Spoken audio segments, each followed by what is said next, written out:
चलिए, आज का एमसीक्यू हम लोग स्टार्ट करते हैं। उसमें हम लोग क्या देखेंगे, तो आज का टॉपिक होगा भारतीय संविधान के अनुच्छेद। भारतीय संविधान के अनुच्छेद से जितने भी महत्वपूर्ण क्वेश्चन बना है उसको हम लेके आज आपके बीच आए हैं। तो आप क्या कीजिएगा, तो इसका आंसर या तो आप कमेंट बॉक्स में कमेंट कीजिए, नहीं तो आप अपना पेन पेपर उठाइए और वहाँ पे आप आंसर करना स्टार्ट कर दीजिए। तो चलिए, हम आपका टाइम बर्बाद नहीं करेंगे और देखिए पहला क्वेश्चन क्या कह रहा है। संविधान सभा द्वारा अंतिम रूप से पारित संविधान में कुल कितने अनुच्छेद तथा अनुसूचियां है। तो संविधान सभा द्वारा जब अंतिम रूप से संविधान पारित हुआ था उस समय कुल अनुच्छेद और अनुसूचियां जो थी वह कितने थे। तो इसका सही आंसर क्या हो जाएगा, ऑप्शन नंबर सी, 395 अनुच्छेद और 8 अनुसूचियां थी। कितना था, 395 अनुच्छेद और 8 अनुसूचियां। चलिए नेक्स्ट क्वेश्चन देखेंगे। वर्तमान समय में भारतीय संविधान में गणना के दृष्टि से कुल कितने अनुच्छेद और अनुसूचियां है। तो जब अभी भी वर्तमान समय में क्या होगा, तो जब संविधान को गिना जाएगा तो उसमें कितना अनुच्छेद है और कितनी अनुसूचियां है, यही पूछा जा रहा है। तो अनुच्छेद की संख्या कितना हो जाएगा, 395 अनुच्छेद और 12 अनुसूचियां है। तो इसका सही आंसर क्या हो जाएगा, ऑप्शन नंबर बी। चलिए आगे देखिए, वर्तमान में भारतीय संविधान में धाराओं की कुल संख्या कितना है। तो वर्तमान में भारतीय संविधान में धाराओं की संख्या कितना हो जाएगा, तो ऑप्शन नंबर बी होगा, कितना हो जाएगा, 395 धारा। चलिए आगे देखते हैं, संविधान के किस अनुच्छेद में यह अंकित है कि इंडिया अर्थात भारत राज्यों का एक संघ होगा। भारत जो है वह राज्यों का संघ होगा, यह कौन से अनुच्छेद में है। तो इसका सही आंसर होगा ऑप्शन नंबर ए, अनुच्छेद 1 में कहा गया है भारत जो है वह राज्यों का संघ है। चलिए आगे देखते हैं हम लोग, संविधान के अनुच्छेद 1 में भारत को क्या कहा गया है। संविधान के अनुच्छेद 1 में भारत को क्या कहा गया है। तो इसका सही आंसर होगा ऑप्शन नंबर डी, राज्यों का संघ कहा गया है। क्या कहा गया, राज्यों का संघ। चलिए आगे देखते हैं हम लोग, भारतीय संविधान के किन अनुच्छेदों में नागरिकता संबंधी प्रावधान है। तो नागरिकता संबंधी जो प्रावधान है वह कौन से अनुच्छेद में है। तो इसका सही आंसर होगा ऑप्शन नंबर बी, अनुच्छेद 5 से 11 में क्या कहा गया है, तो नागरिकता से संबंधित अनुच्छेद है। नेक्स्ट क्वेश्चन देखिए क्या कह रहा है, निम्नलिखित में से किन अनुच्छेदों द्वारा भारतीय संविधान नागरिकों के मूल अधिकार निश्चितता प्रदान करता है। मूल अधिकार जो है वह कौन से अनुच्छेद में है जो हमें दिया गया है। तो इसका सही आंसर क्या हो जाएगा, ऑप्शन नंबर ए, अनुच्छेद 12 से लेके 35 तक जो है वह मूल अधिकार है। चलिए नेक्स्ट क्वेश्चन देखेंगे हम लोग, नौकरियां तथा शैक्षणिक संस्थाओं में समाज के कमजोर वर्गों के लिए आरक्षण उपलब्ध कराने के लिए केंद्र सरकार को संविधान का कौन सा अनुच्छेद अधिकार प्रदान करता है। तो यह जो पूछा जा रहा है, जो आरक्षण कमजोर वर्गों के लिए जो आरक्षण का जो प्रावधान है वह कौन से अनुच्छेद में है। तो इसका सही आंसर क्या हो जाएगा, ऑप्शन नंबर बी, अनुच्छेद कितना हो जाएगा, 16 में यह प्रावधान किया गया है। चलिए आगे बढ़ते हैं हम लोग, 9 नंबर क्वेश्चन देखेंगे, भारत के संविधान का निम्नलिखित में से कौन सा अनुच्छेद अस्पृश्यता का उन्मूलन करता है तथा किसी भी रूप में इसके आचरण का निषेध करता है। तो इसका सही आंसर क्या हो जाएगा, तो ऑप्शन नंबर सी हो जाएगा, अनुच्छेद 17 कहता है, क्या कहता है, जो अस्पृश्यता का उन्मूलन यानी अनटचेबिलिटी का उन्मूलन करता है। चलिए अब हम लोग देखेंगे आगे, अगला क्वेश्चन देखिए क्या कह रहा है, भारतीय संविधान का कौन सा अनुच्छेद राष्ट्रपति के पद के लिए पुनः निर्वाचन की योग्यता निर्धारित करता है। तो राष्ट्रपति के लिए पुनः निर्वाचन की योग्यता जो है वह कौन से अनुच्छेद में कहा गया है। तो इसका सही आंसर होगा ऑप्शन नंबर डी, अनुच्छेद 57 में कहा गया है, जो राष्ट्रपति के पद के लिए पुनः निर्वाचन की योग्यता जो है वह कौन से अनुच्छेद में है, 57 में। चलिए आगे क्वेश्चन देखेंगे हम लोग, भारतीय संविधान के किस अनुच्छेद के अंतर्गत भाषण एवं अभिव्यक्ति की स्वतंत्रता के अधिकार की गारंटी दी गई है। तो भाषण और अभिव्यक्ति की स्वतंत्रता जो है वह कौन से अनुच्छेद में है। तो इसका आंसर होगा ऑप्शन नंबर ए, अनुच्छेद नंबर 19 में। 19 में क्या कहा गया है, तो भाषण और अभिव्यक्ति की स्वतंत्रता है। नेक्स्ट क्वेश्चन देखेंगे, भारतीय संविधान के किस अनुच्छेद में प्रेस की स्वतंत्रता दी गई है? तो प्रेस की स्वतंत्रता जो है वह कौन से अनुच्छेद में दिया गया है? तो इसका सही आंसर होगा ऑप्शन नंबर डी, अनुच्छेद 19 के 1 में प्रेस की स्वतंत्रता दिया गया है। चलिए आगे देखेंगे हम लोग, मौलिक अधिकार के अंतर्गत कौन सा अनुच्छेद बच्चों के शोषण से संबंधित है? बच्चों के शोषण से संबंधित जो है वह कौन सा अनुच्छेद है? तो इसका सही आंसर होगा ऑप्शन नंबर डी, अनुच्छेद 24 जो है शोषण से संबंधित है। तो चलिए आगे क्वेश्चन हम लोग देखेंगे, भारतीय संविधान के किस अनुच्छेद में अल्पसंख्यकों के हितों में संरक्षण की व्यवस्था है? अल्पसंख्यकों के हितों के लिए संरक्षण की व्यवस्था जो है वह कौन से अनुच्छेद में किया गया है? तो इसका सही आंसर हो जाएगा ऑप्शन नंबर बी, अनुच्छेद 29 में क्या कहा गया है? तो अल्पसंख्यकों के हितों का संरक्षण करता है। चलिए आगे बढ़ते हैं हम लोग, कौन से अनुच्छेद के अंतर्गत भारत का सर्वोच्च न्यायालय नागरिकों के मौलिक अधिकारों की रक्षा करता है? तो सर्वोच्च न्यायालय जो है वह नागरिकों का मौलिक अधिकारों का रक्षा जो करता है वह अनुच्छेद कौन सा होगा? तो इसका सही आंसर होगा ऑप्शन नंबर डी, अनुच्छेद 32 कहता है जे आप जो है डायरेक्ट सुप्रीम कोर्ट जा सकते हैं मौलिक अधिकार में अगर कोई हनन होता है तो। चलिए आगे बढ़ते हैं, भारतीय संविधान के किन अनुच्छेदों में राज्यों के नीति निर्देशक तत्वों का उल्लेख है? राज्य के नीति निर्देशक तत्वों का उल्लेख जो है वह कौन से अनुच्छेद में किया गया है? तो इसका सही आंसर हो जाएगा ऑप्शन नंबर सी, अनुच्छेद 36 से 51 में राज्य के नीति निर्देशक तत्व का उल्लेख किया गया है। चलिए आगे बढ़ते हैं हम लोग, क्या कह रहा है, भारतीय संविधान के अंतर्गत कल्याणकारी राज्य की अवधारणा निम्नलिखित में से किस अनुच्छेद में वर्णित है? तो कल्याणकारी राज्य की अवधारणा जो है वह कौन से अनुच्छेद में दिया गया है? तो इसका सही आंसर क्या हो जाएगा ऑप्शन नंबर बी, अनुच्छेद 39 में राज्य कल्याणकारी राज्य की अवधारणा से संबंधित है अनुच्छेद 39। चलिए आगे देखते हैं हम लोग क्या कह रहा है, भारतीय संविधान का कौन सा अनुच्छेद राज्य सरकारों को ग्राम पंचायत के गठन का निर्देश देता है? ग्राम पंचायत के गठन का निर्देश जो दिया जाता है वह कौन से अनुच्छेद के तहत मिलता है? तो इसका सही आंसर होगा ऑप्शन नंबर डी, अनुच्छेद 40 जो कहता है, जो क्या कहता है, ग्राम पंचायत के गठन का निर्देश मिलता है अनुच्छेद 40 से। नेक्स्ट क्वेश्चन देखेंगे, 42वें संविधान संशोधन अधिनियम किस अनुच्छेद में मौलिक कर्तव्यों को जोड़ा गया है? तो मौलिक कर्तव्य को जो जोड़ा गया है वह कौन से अनुच्छेद में है जब 42वें संविधान संशोधन हुआ है? तो इसका सही आंसर क्या हो जाएगा ऑप्शन नंबर बी, अनुच्छेद 51 के ए में क्या कहा गया है? मौलिक कर्तव्यों को जोड़ा गया है। 42वें संविधान संशोधन 1976 में हुआ है। चलिए अब हम लोग आगे देखेंगे, अगला क्वेश्चन क्या कह रहा है, भारतीय संविधान के किस अनुच्छेद में मौलिक कर्तव्यों का चर्चा किया गया है? मौलिक कर्तव्य का चर्चा जो है वह कौन से अनुच्छेद में किया गया है? तो इसका सही आंसर होगा ऑप्शन नंबर बी, अनुच्छेद 51 के ए में मौलिक कर्तव्य का चर्चा किया गया है।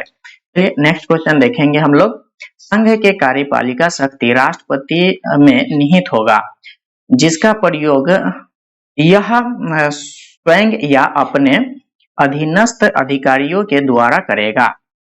संघ के कार्यपालिका शक्ति जो है वह राष्ट्रपति में निहित होगा, इसका जो है वह कौन से अनुच्छेद में किया गया है? तो इसका सही आंसर क्या हो जाएगा ऑप्शन नंबर सी, यानी अनुच्छेद जो है वह 53 क्या कहता है, जो संघ के कार्यपालिका की शक्ति जो है वह राष्ट्रपति में निहित होगा।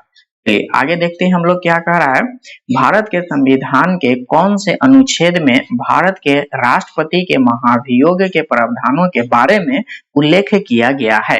तो राष्ट्रपति के महाभियोग के लिए कौन सा अनुच्छेद है?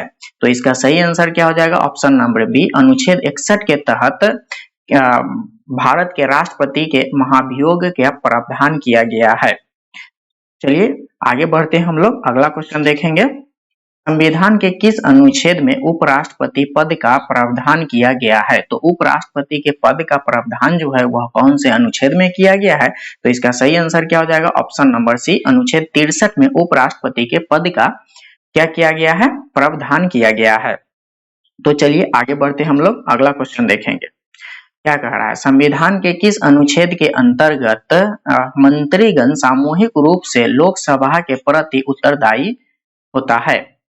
तो क्या कह रहा है, कौन सा संविधान जो है वह मंत्रिमंडल सामूहिक रूप से लोकसभा के प्रति उत्तरदायी होता है, यह कौन से अनुच्छेद में है?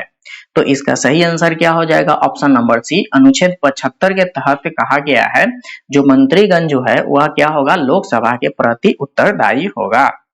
चलिए आगे बढ़ते हैं हम लोग, अगला क्वेश्चन देखेंगे, संविधान का कौन सा अनुच्छेद मंत्रिपरिषद के गठन के बारे में आधारभूत नियम निर्धारित करता है? इसमें बताया गया है जो मंत्री परिषद के गठन के बारे में आधारभूत जो है वह कौन से अनुच्छेद में दिया गया है? तो इसका सही आंसर क्या हो जाएगा? ऑप्शन नंबर सी, अनुच्छेद 75 में कहा गया है जो मंत्री परिषद के गठन के बारे में आधारभूत का चर्चा जो है वह अनुच्छेद 75 में है। आगे बढ़ते हैं, अगला क्वेश्चन देखेंगे, भारत के महान्यायवादी की नियुक्ति से संबंधित अनुच्छेद कौन सा है? तो महान्यायवादी की नियुक्ति से संबंधित जो है वह अनुच्छेद कौन सा है? तो इसका सही आंसर क्या हो जाएगा? ऑप्शन नंबर सी, अनुच्छेद 76 जो है वह महान्यायवादी की नियुक्ति से संबंधित है। आगे बढ़ते हम लोग, नेक्स्ट क्वेश्चन देखेंगे, कौन सा अनुच्छेद संसद के 2 अधिवेशनों के बीच 6 माह के अंतराल की अनिवार्यता का उल्लेख करता है? संसद के 2 अधिवेशन का जो टाइम ड्यूरेशन होगा वह 6 माह से अधिक नहीं होना चाहिए। तो इसका सही आंसर क्या हो जाएगा? Option number D. कौन से अनुच्छेद में होगा? तो अनुच्छेद 85 में कहा गया है। आगे बढ़ते हम लोग, अगला क्वेश्चन देखेंगे, राष्ट्रपति संविधान के किस अनुच्छेद के अंतर्गत लोकसभा को भंग कर सकता है?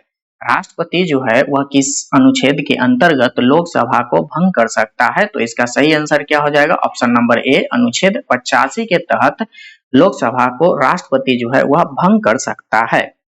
चलिए आगे बढ़ते हैं, अगला क्वेश्चन देखेंगे, संविधान के किस अनुच्छेद द्वारा संसद की संयुक्त बैठक का प्रावधान किया गया है?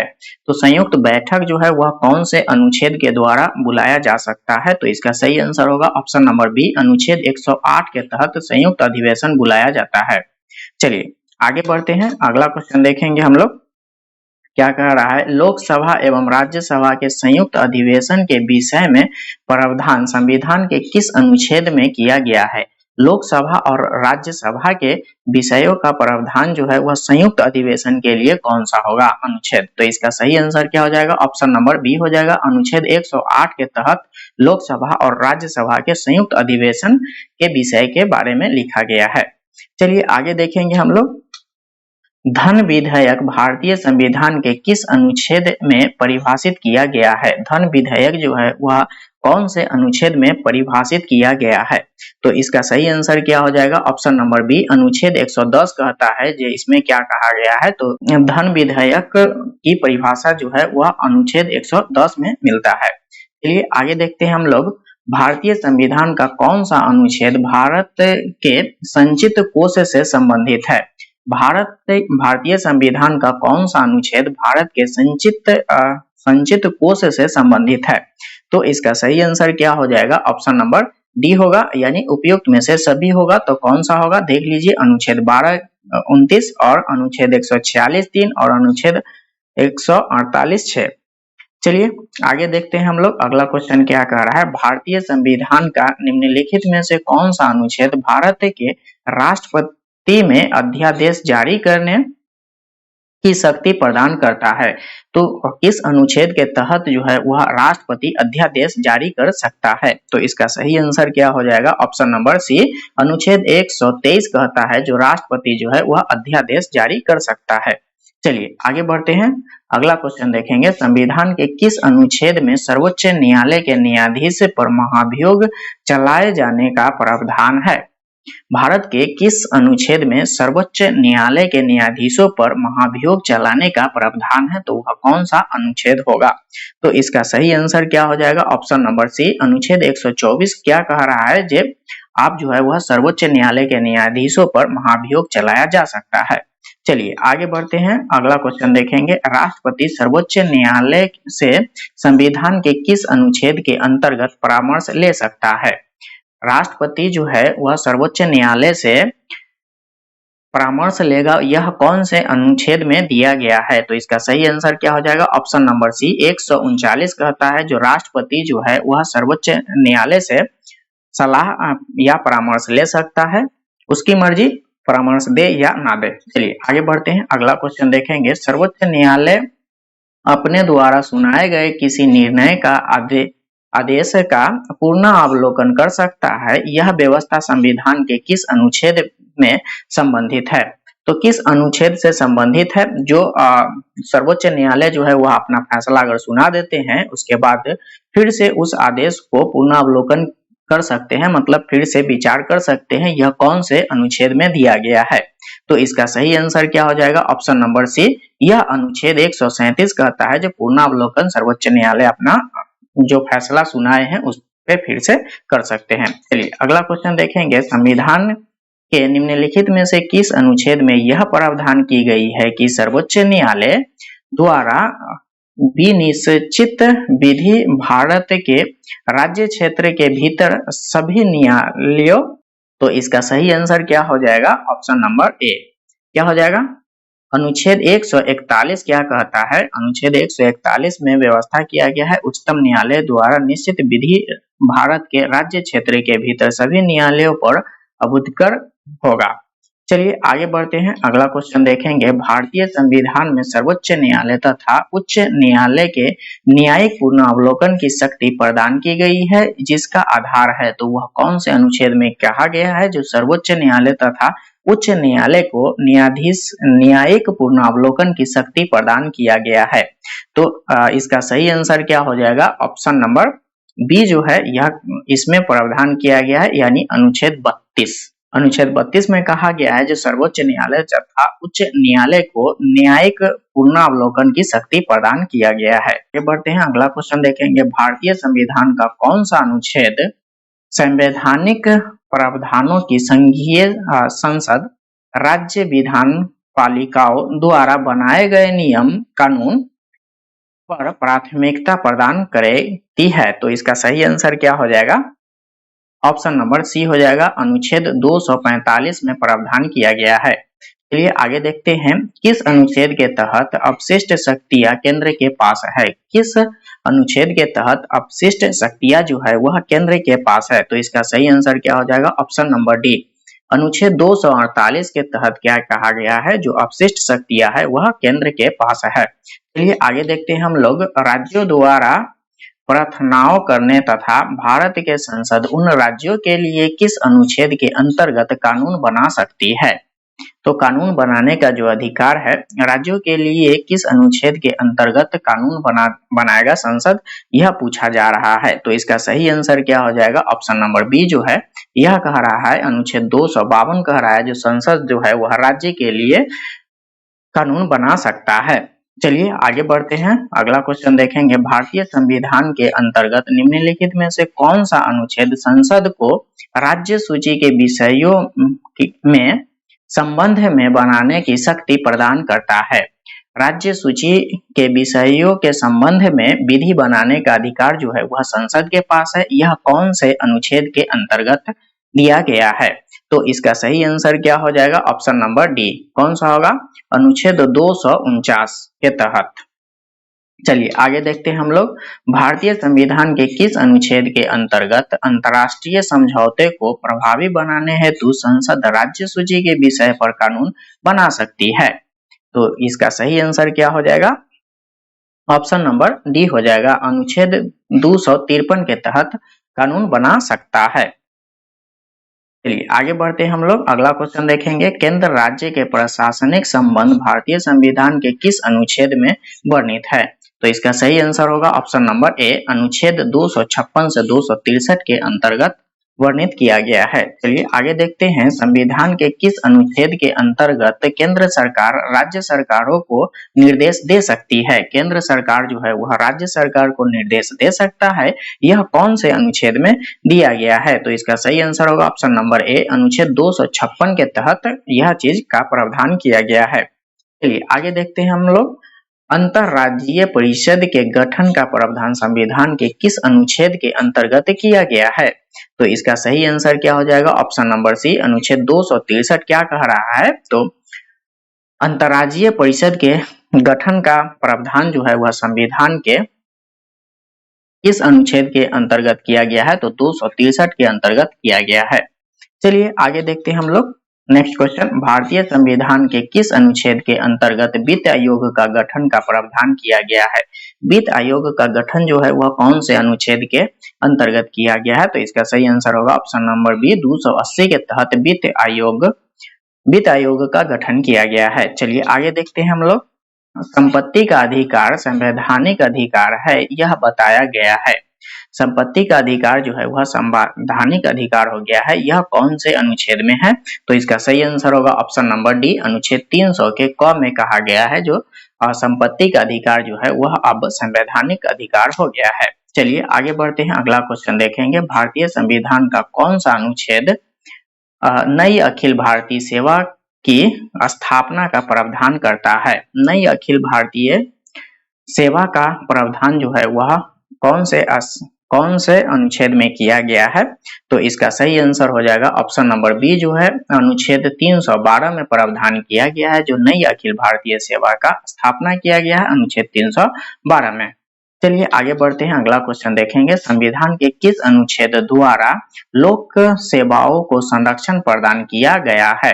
लोक सेवाओं के संरक्षण प्रदान किया गया है, तो कौन से अनुच्छेद द्वारा यह प्रावधान किया गया है? तो इसका सही आंसर क्या हो जाएगा ऑप्शन नंबर बी, अनुच्छेद 311 जो है इसमें क्या प्रावधान किया गया है? तो संविधानों के लोक सेवाओं को संरक्षण प्रदान किया गया है अनुच्छेद 311 के तहत। आज के लिए बस इतना ही। अगर आपके लिए वीडियो यह महत्वपूर्ण रहा है और बहुत ही हेल्पफुल रहा है तो आप क्या कीजिएगा, तो अपने दोस्तों के साथ शेयर कीजिए और आप ही का चैनल है अपना एडू टेम्पल क्लासेज, जिसको आप सब्सक्राइब कीजिए और जिससे हम मोटिवेट होंगे और भी आगे आपके लिए ऐसा क्वेश्चन आपके बीच हम लेके आएंगे। तो आज के लिए बस इतना ही। Bye bye, take care.